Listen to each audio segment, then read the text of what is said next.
Now, concerning the poll taken by Newsweek magazine, I think you said that this was the leaders who said that, who went with King and against Mr. Muhammad around 90%. I just told you a little while ago, these leaders that they call leaders, this included Lena Horne, this included Dick Gregory, and this included comedians, comics, trumpet players, baseball players. Show me in the white community where a comedian is a white leader. Show me in the white community where a singer is a white leader, or a dancer or a trumpet player is a white leader. These aren't leaders. These are puppets and clowns that have been set up over the white community and over the black community by the white community and have been made celebrities and usually say exactly what they know that the white man wants to hear. And it is an honor, actually, that they endorsed Dr. Martin Luther King and were against the Honorable Elijah Muhammad. That's actually an honor.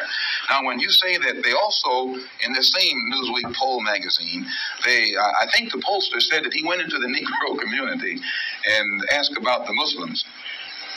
And many Negroes whom he asked said, well, I never heard of the Muslims. Who are they? You know. This is the rank and file we're talking about. Now, when they got down to the rank and file, this was the answers that they got.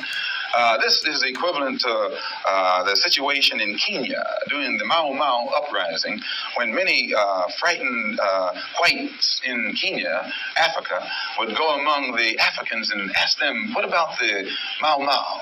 And the African would say, I never heard of them. And the same white man who would ask the African this question and very naively believe what the African said, when he went to bed that night, he would lose his head. And usually the one who took his head was the same African who told him that afternoon he had never heard of the Mau Mau. Except in the Newsweek poll, they used Negro interviews. You'll find that oftentimes Negroes are as much on guard around Negro interviewers who usually represent the bourgeois element of Negroes as they are on guard around whites.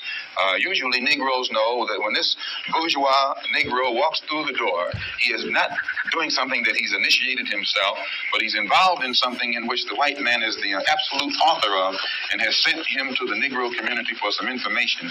And when they give that Negro some information, usually they give him the information that they want him to take back to the white man, because that's who he's going to take it back to. 4 more minutes. Our time is just about up, Minister Malcolm, and perhaps you could summarize and conclude by giving us, in your opinion, or in the opinion of Mr. Elijah Muhammad, what would be the ideal solution to the racial problem in the United States today? Well, on Thursday, October the 3rd, the New York Tribune, in an editorial, pointed out in Boston, in an article called The Civil Rights Iceberg, they pointed out how Kennedy had realized that beneath the water, the civil rights whole problem was political suicide. Because in his own hometown, the head of the Board of Education, a woman named Mrs. Hicks, was running against the NAACP philosophy, and she swept aside all other opposition. The whole white community supported her in opposition to the NAACP's desire for integrated schools, integrated housing, and otherwise. So I say that to say this, that even the Jewish community, which is supposed to be pro-liberal, went against the NAACP. Whites are against integration in practice, but they're for it in principle. So the only solution is separation. And the Honorable Elijah Muhammad says that this can be brought about simply by letting our people be exposed to the truth about ourselves, about the white man, about our history and our condition in this country.